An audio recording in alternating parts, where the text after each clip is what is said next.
Le 22 avril 2005, le député des Alpes-Maritimes, Jean Leonetti, donnait son nom à la loi relative aux droits des malades et à la fin de vie.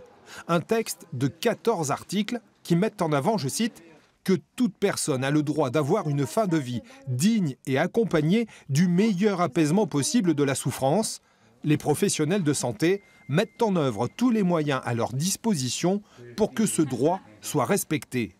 C'est ainsi que dans les articles 1 et 9, on peut relever que l'obstination déraisonnable du corps médical et la prolongation artificielle de la vie du patient sont proscrites. Même si le malade est hors d'état d'exprimer sa volonté.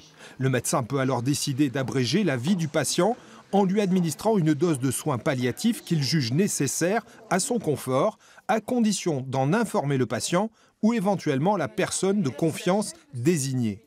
Dans les articles 5 et 9, on note que le patient doit être informé des conséquences de sa décision et que sa volonté de limiter ou de cesser un traitement doit être respectée.